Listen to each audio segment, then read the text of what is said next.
Welcome to another episode of Bleav in the Broncos on the Bleav Network, sponsored by Bet Online. I am Patrick Chiotti. That is Bri Maestas. Hi, Bri. How was your Hey, Thanksgiving? it was fantastic. Thank you for asking. Glad to get some downtime. How was yours? Oh, it was good. It was low key. Turkey bowls aren't quite the same without the Colorado crew, as I call you.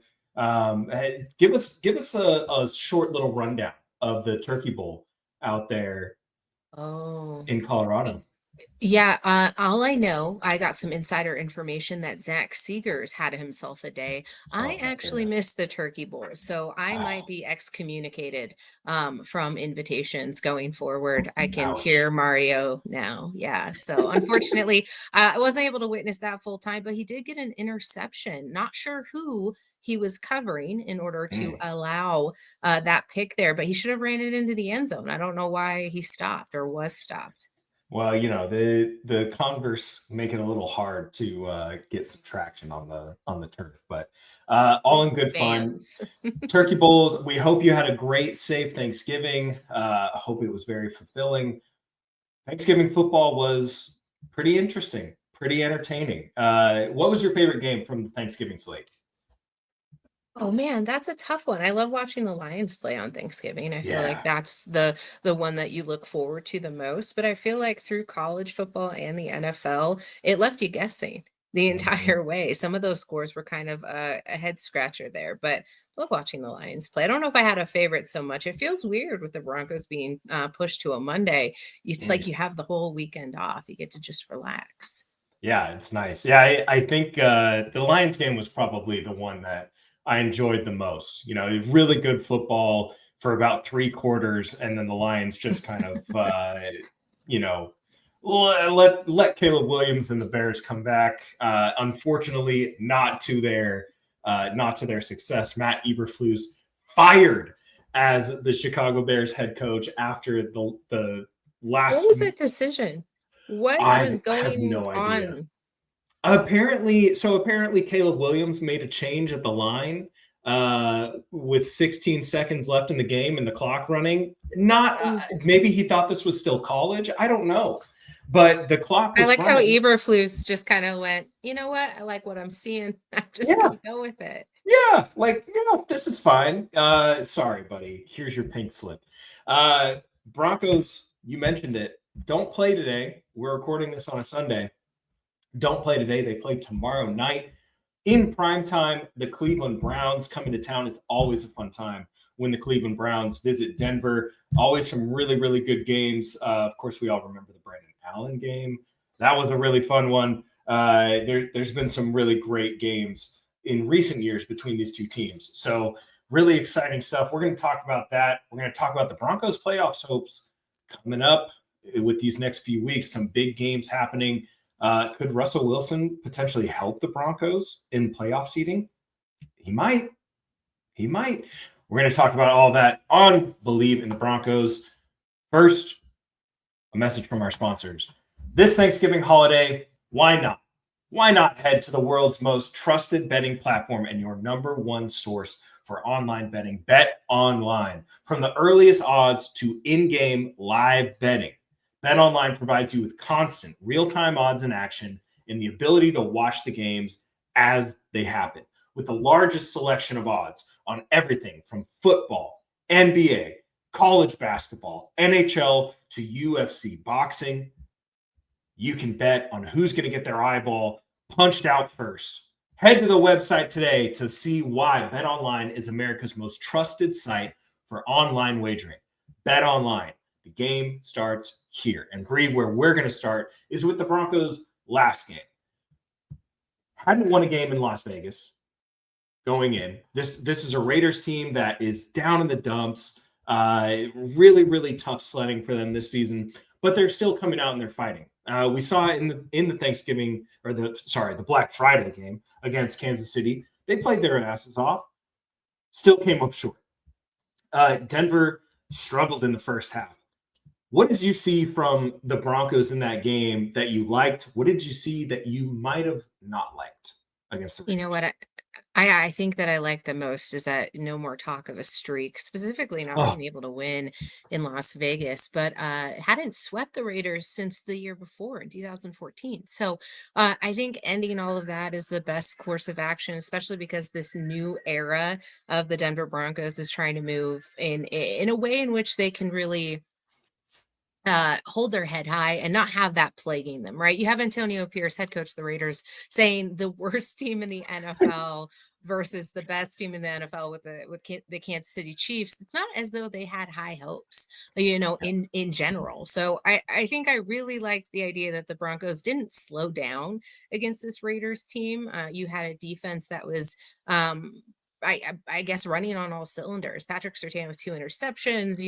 You're seeing that they can't figure out what quarterback they want to roll with. I know we spoke on our episode prior to Gardner Minshew, Aiden O'Connell don't matter, and you saw them kind of have to run through that again here in their last game. The Raiders are in a rough spot, and I think the Broncos really were able to take advantage of that. The last thing that you wanted to see, and I know it was all the top of our mind, are they going to be able to pull it off? And again, another convincing win for the Denver Broncos as they roll. And I know we'll talk about it later, but all of these games are really chunking out a pathway to the playoffs. You take a 5-win destined team where Vegas is putting them in the lower cellar of the NFL to making a really great run for the postseason, which has changed the entire environment for these Denver Broncos. So I really love to see that. As far as negative takeaways, I'm not really sure. There wasn't a whole lot of backslide there for the offense. I feel like their momentum was great. Their efficiencies were great. Bo Nix continues to show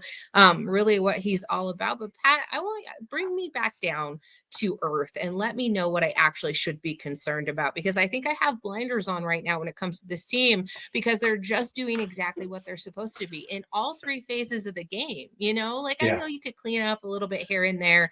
I know sometimes the line may make a kind of a head scratching move, but that happens in the NFL and on a team that's continuing to be in like a rebuilding phase. So tell me why or what I should be concerned about, because I'm just not seeing it right now.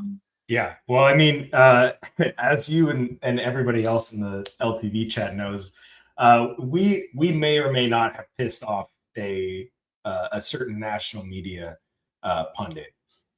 Nate, if you're listening, I'm sorry. Forgive me. But I saw a video that this guy put out, and he was talking about Bo Nix and how yes, he's been playing better as of late, but a lot of his success is due to the Broncos' really good run game.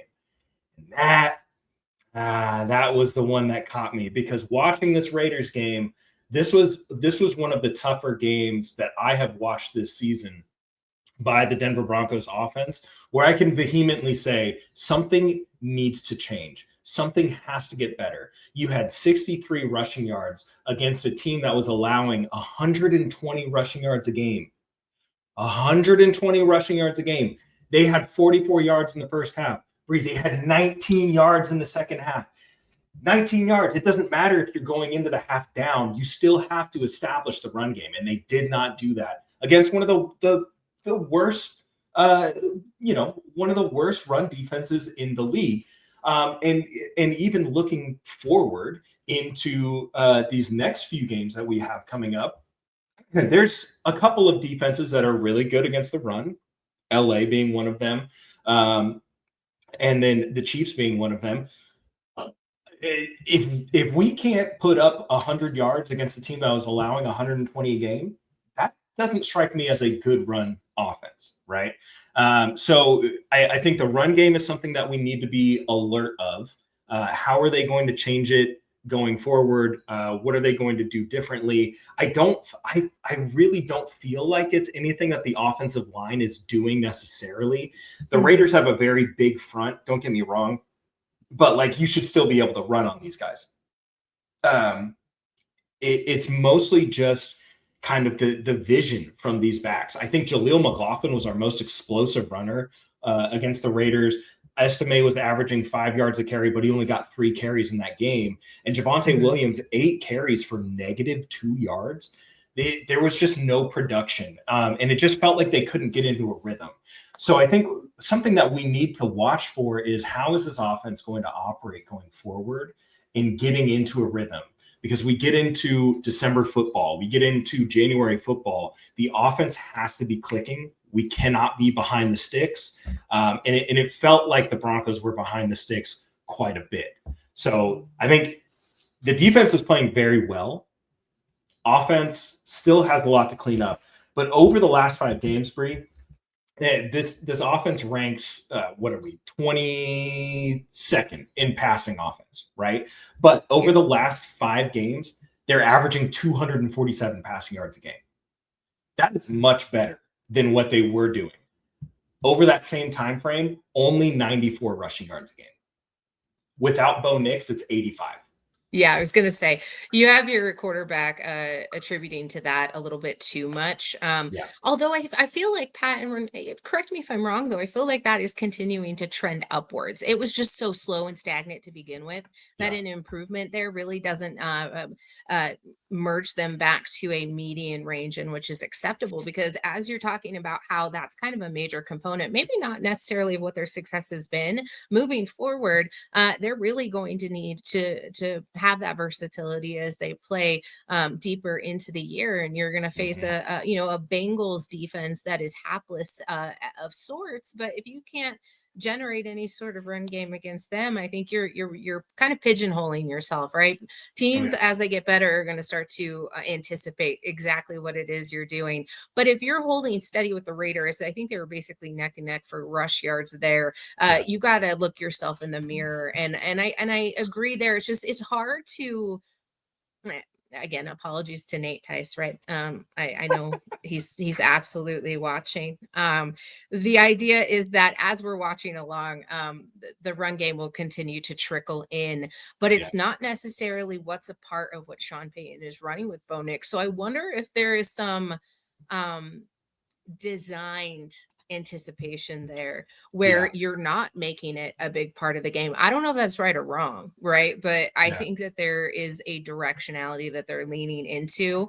I would absolutely love it if we could see, 8 yards per carry from an Audric estimate, but you're basically scheduling it as it is. You're chunking Yeah. out the yardage. It's not impeding Bo Nix's ability to drive down the field or the red zone to be able to transition into points. And so I don't know if it's necessarily a lack of, but later on you'll die by that sword when you Yeah. need those points off the run game. So I Big time. definitely love that you pointed that out because you did pop my bubble just a little bit. But I'm not too worried about it because it's working right now. You know what I mean? Yeah. Like I am such an anxious, worrisome person. I'm gonna put that on the back burner and I'll worry about it when it becomes an elite issue. Yeah. It's getting the job done right now, but it's not like when we start talking about 2025 and we start talking about weaponry and about what you want this offense to look like when you dial it up a notch, because Mhm. this is exceeding expectations at this rate. You weren't worried about not having the RB1 or the elite run game that you were really wanting to build when the other guy was here. It was a ground and pound idea. Now you're oscillating on the weaponry of Bo Nix out of his just pure athleticism and as he figures this thing out. So that's a long-winded way to say, yeah, I get it, but it's not impeding them Yeah. at this present moment. So it's been an interesting. It's almost like it's an issue and you're going to deal with that leak later, Yeah. just hopefully before the ceiling collapses. Yeah, and I think like watching these Thanksgiving games, specifically the Lions. Like I think everybody looks at the Lions and we talk about Ben Johnson being this offensive guru, and I think their run game and how they design some of their run plays is like that's exactly what I personally would want for this Broncos offense. And I know like that offense is like it still includes a lot of what Sean Payton is currently doing. So it's like, man, why can't we get to this place, right? They have the personnel to do it up front.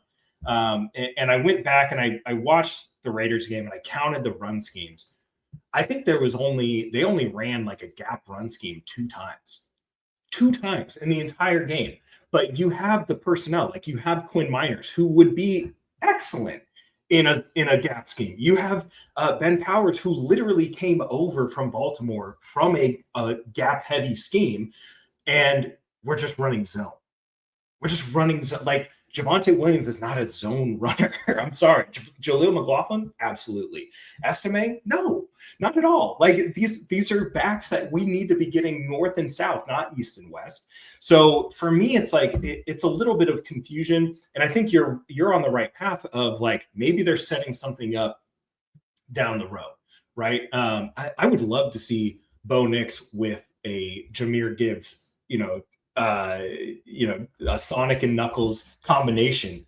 I would love that because I think like getting 6 yards a carry is so great for the Mhm. quarterback. And we see Jared Goff back there just like he's so comfortable off of play action. And we know that he can execute those plays. It's what he made a lot of his money on in LA with McVay. Keep building like that. If you want if you want Bo Nix to excel in these situations, get him a good run game. It has to start there, and I think it'll come around. I don't know if it'll come around this season because Mhm. I don't know about Javonte Williams, and I was gonna ask you, what do we make of this? What do we make of Javonte Williams at this point? Like going forward, do we continue to give him that like 8 to 12 carries a game? Do you think that's a possibility? No, I think next season you look to pair up somebody like a Jaleel McLaughlin, who right now is a tell when you put him in, and you're not able, Yeah. like you're talking about, those different skill sets are going to uh aren't alleviating the issue here. You've got Javonte Williams running smack dab into blocks, and there's just not a whole lot of yards happening. Audric Mhm. Estime is the one that I think that you need to really stick all of the developmental time into and the snaps Push the there. chips in. But I love Javonte Williams. It's I know. unfortunate that it's taken this step back. So I hate to see it, but depending on what Sean Payton believes this run game is capable of moving forward and how they want to help Bo Nix, is I would think that you would need to go in a different direction there. And if you're going to do the running back by committee thing, then what's working right now with your third leg isn't really what you want to see moving forward. So I don't know how that changes specifically for Javante, because always has been the conversation of a vision issue. And Mhm. right now it's almost like it's a prescribed burn in Yeah. that way. He's not really being set up for a whole lot of success there either. So Yeah. I don't know if and in my head, I think the thinking may be, if he does get a burst there and he is able to find just a stopgap from running his whole body into someone going however fast he's going out there, that it works. But I don't think that that's the kind of ground and pound Sean Payton was thinking of when he started to build this offense. He was put into a predicament where he sort of had to make do with what he had. Now, Javante Williams had a trending path towards greatness. That injury obviously slowed him down.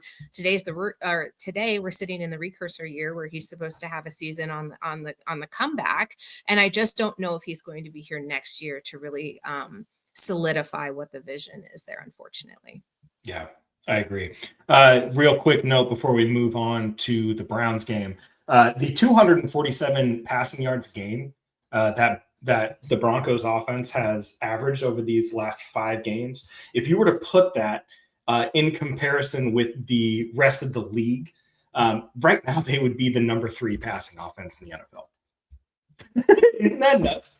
Isn't that crazy? Like, I love how you that's just giggle. insane. You're like, isn't that crazy? That's the craziest thing I've heard. I Well, I, I heard. I hear like 247 passing yards a game, and I'm like, okay, like that's not bad. But then you look at the rest of the league right now. The top passing offense in the league is 263 yards a game. Passing is down across the league, and yet Bo Nix is running such an efficient passing game. Like I think it speaks more volume about Bo Nix and tying everything together with our Yeah, the little efficiencies. I like it. It also yeah. precludes all of the additional laundry we've been seeing, but that's a tinfoil hat experiment for Yeah. later. No, we'll dive deeper into those. But like I think that speaks a lot of volume about what Sean Payton has been able to do with this offense throughout the season. And taking Bo Nix and kind of, just that ball of clay and just molding that ball of clay to what he wants out of a quarterback. And going into this upcoming game, Monday Night Football, Broncos. this is like such a fun matchup. I love going to these games. I've seen a couple of these games in person. They're always a good time. Last time I went to a Browns Broncos game, I met Odell Beckham Jr.'s mom. Really random, like super random. It was the year Bradley Chubb tore his ACL. He was sitting up in the box with Nick Chubb, because they're cousins. And then I look over, Odell Beckham Jr.'s mom and Jarvis Landry's mom chilling in the box. I said, "Hey, let's get a picture." These games are so much fun, Bri. And the Browns are another interesting team that losing record, but they're coming off a massive win against the Steelers in a snow globe game, which everybody wants to play in those. But Jameis Winston, he is doing his best to lead this team back to some sort of relevancy. This season, it hasn't gone the way that they've wanted. Jameis is just a guy who's just trying to ball. And he's doing his best right now. They come in, they're not very highly ranked as far as offense goes. The defense has struggled at times, but they still have a lot of really good depth pieces across that defense. Myles Garrett is still going to be an impact player. Denzel Ward is still going to be an impact player. What are your expectations going into this game tomorrow? Oh, well, I'm going to expect a nice environment. It's been a while since the Broncos have gotten some prime time while they've had a little bit of notoriety. You kind of mentioned how it feels, right, to be at those games, specifically the Browns and the Broncos. I like that matchup for a Monday night game, but there's Mm-hmm. something really special about Mile High City and the stadium itself on a primetime game. So I'm looking forward to that. It really puts them in the national spotlight. And I think this is the great opportunity for all of the momentum that's sort of coming to a head, right? This is a really important dissection of how this season can end and how they can finish out this last quarter. You've got, the Broncos on a 2-win streak. You've got the Browns beating the Steelers. And I like how you mentioned everyone would have wanted to play in that snow globe game. The thought of being out in that just gave me the EBGBs. I'm not a big fan, but it looked pretty. And Jameis Winston doesn't have anything to really lose at this moment. I think just fuels that Yeah. confidence, and he's a special character. I really love that anytime he's playing, they know they need to get that interview, they need to get that pregame, that postgame, that halftime.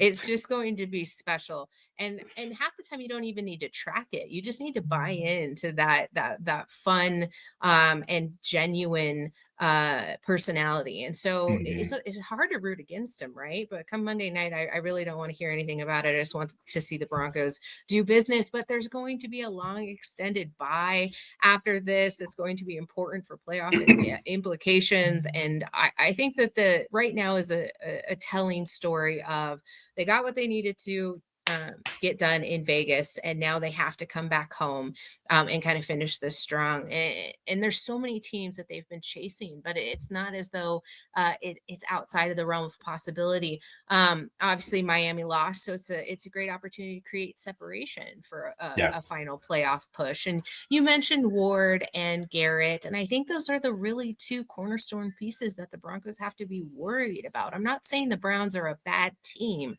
but they're kind of lost. Yeah. Not only just in the division, but in its entirety, the Browns are going to have to figure some things out. Garrett Bowles, obviously in a contract year, there's like a precipice has to be reached for him and how he's able to play, because if he's able to I almost said hold, if he's able to contain Myles Garrett, then we could see some really special turning points here. And I don't know if the Broncos intend to move off Garrett Bowles moving forward. I think it would be a dumb decision, Yeah. because I how do agree. you find a replacement for that? But I do think that it's Not time that they this start year. looking at They're going to have to look into the draft, though, to find a further developmental piece to kind of bring up in those ranks. I think that's the way the Broncos have to do this. And I know they're smart enough to get that down. I know George Payton has had that on his radar for a long time. But this game Mhm. specifically could be a really telling point on where they want to go with that. So I think a lot of things are converging right now for the Broncos versus the Browns. But I could see there being some separation points. Like if you want to continue to be convincing, you got to get huge on that. But I think the Browns are going to be feeling froggy. You mentioned it. They had that big win against the Steelers. I think it's enough juice to get them to kind of push into the Broncos, but I don't know how Mhm. they get past this Denver Broncos defense. And I mentioned it earlier. The Broncos were able to do it against the Raiders, but a clean game in all the phases. It basically guarantees a win here. They get a late bye. It takes it through the last stretch of the season. And then I know everyone wants to talk about the Jerry Judy I return, was but just gonna say. I'm not worried. I know there's a lot of motivations there, right? And I know that Yeah. Jerry has started to really turn it around. I think that he's happier. He wants to make sure all of us know that he asked for this, and we want you to be happy, Jerry Judy. Just not when it comes to this defense. You got a Riley Moss who's injured, so that's obviously going to have some implications. I just don't know with this team being so. Uh, they know what to expect out of Jerry. I don't see him becoming a problem, but I could see a lot of motivation for him to do so. Yeah, and, I mean, the Jerry Judy storyline is going to be one to watch for sure. Can't wait to see him and Pat Surtain going against each other. Not just former teammates, but former teammates at Alabama. So this is going to be a great matchup to watch for them. This Browns team is just they've had such a weird season, right? Nick Chubb obviously coming back from his devastating knee injury, had a good game against the Steelers, but this Browns team has only rushed over 100 times. Over 100 times, over 100 yards 3 times this year. 3 times. The last one was October 13th against the Eagles when they rushed for exactly 100 yards. Every game after that, their highest total has been 85. So the run game for this Browns team not looking good. Even with Nick Chubb back in the lineup, it's still going to be really tough. The Broncos, one of the best run defenses in the league, one of the best defenses in the league as a whole. Jameis Winston is going to have to utilize those workouts because he's going to be under pressure a lot this game. The Steelers, obviously, a very good defensive front, very good pass rush team. They were getting to him. I fully expect the Broncos to be going after Jameis Winston, force him to make some of those bad decisions that we know he can make. They've turned the ball over 9 times in the last 5 games, so Mhm. nearly averaging 2 turnovers a game. I think there's going to be plenty of opportunities for them to get some turnovers on defense, and they can run the ball against this team. They have to be able to run the ball against this team because this is a top 15 passing defense.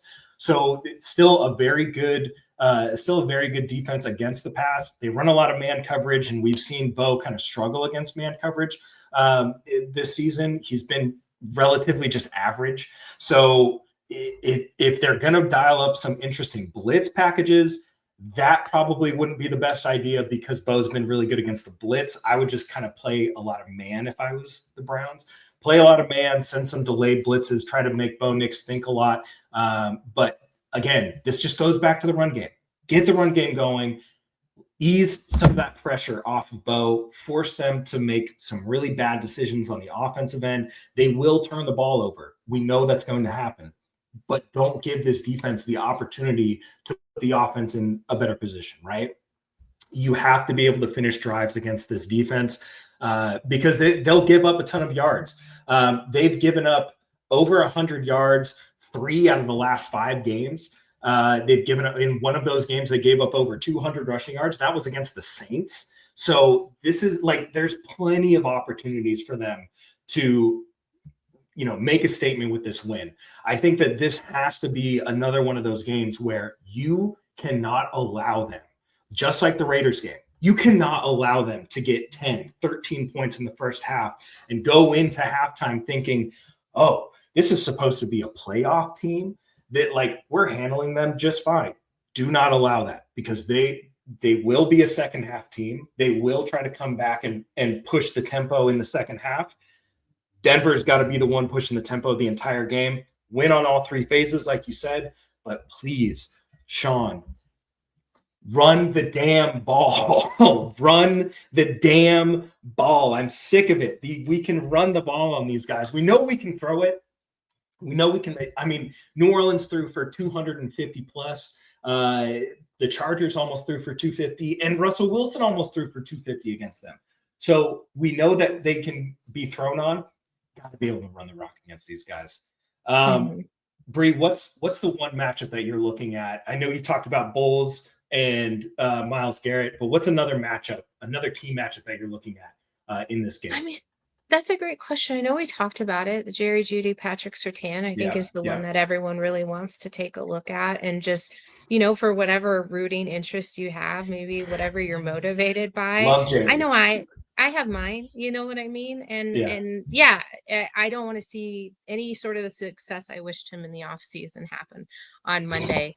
But I think that when you talk about the Cleveland Browns and where they find a lot of their success as well, like a David Njoku, like what is that going to look like? Like, how does that continue to develop? You talked about how much of not a liability. I love Jameis Winston, but he makes some mistakes. He makes some bad mistakes. Like he is good for 1 to 2 interceptions here. And the only reason it took a tumble since 2020 is because he wasn't a starting quarterback anymore. So I would like to see kind of what that looks like, but I also would kind of see what's the Broncos plan against an Njoku, who's a big bodied receiver who's going to want to rely on. But you have Jerry Jeudy, right? Like who's going to be the bait? And how is that going to try to confuse the Denver Broncos and their secondary just because you are down a Riley Moss? I know that we have the confirmation that he's out, but what does that mean? Who's stepping up in that place? Obviously, you have the Broncos have Levi Wallace, and they're not going to be hurting too terribly bad against the Browns offense. But the minute you start thinking that way, you see all the ways in which this goes wrong. So I want to see how the Broncos secondary adapts here just a little bit. And especially not, I guess don't slow down. Don't take your foot off the gas and don't take it easy on a game where it shouldn't be. But this is national pressure. This is Monday night. I don't think we're going to see that, but it's the one thing where I just don't want to be sighing the whole game because they're giving up big yardage plays. Yeah. I think one of my big keys for this game is for the Broncos offense to get to third and manageable.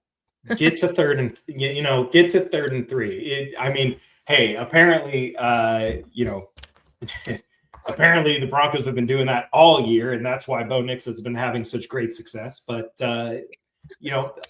against the Raiders, they were in a lot of 3rd and 9, third and long situations, and Bo was having to try to make plays. So I think just stay out of those issues. Don't give up the big plays against Jameis Winston because they're going to be there. He's really, really good at extending those plays. Sean Payton knows this better than anybody. And, Jameis Winston had a lot of great things to say about Sean Payton and, his approach to the quarterback position. And so I think, that's going to play a little bit into the game plan for Sean. I think it's going to be like, I know this guy. I know this quarterback. I know where to pressure him. I know, we're going to send certain blitzes at him or, use some different coverages. Can't wait for the running back wheel out of the backfield. I know it's going to be there at some point. But yeah, I think if they just take care of business in all three phases, like you said, they should be able to handle this team. They're going to make mistakes. It's going to happen, but you've got to make sure that you score off of those mistakes. You can't allow them to stay in the game. If you allow them to stay in the game like the Steelers did, it's going to be bad. So anything else? Any last words, Bri, about this game? I wish I could impart some major wisdom on everybody, but this is off of a full slate of all of the Mm, football you could possibly watch. So I'm excited for it. I hope this leads to more primetime games for the Broncos, and it's bringing back the old feeling of I think we're doing something here, and I think everyone else is taking note. So I think this is a really great jumping off point for this team. And I know I keep mentioning it, but momentum's everything in football. And I think if the Broncos keep this rolling, have some convincing playoff run. I mean, all right, you want to say that we're a first eliminated team? That's fine. We weren't supposed to make it to begin with, so I'll take all amen. the smoke right now, and that's where I'm at presently. I like it. I like it. Yeah, this is a team that was the worst roster in football. We have the 33rd best quarterback in the NFL, Bri, and we're heading towards the playoff berth. That's pretty amazing. I don't think Drew Lock. You know, did we sacrifice Drew Lock for this? Did, I feel like we did. we did. That is Bri Maestas. I am Patrick Chiotti. Make sure that you follow us on Twitter or Blue Sky at Bri Maestas 303 at Patrick Chiotti. Make sure that you follow at Bleav Network as well. This has been Bleav in the Broncos. We will see you after the game.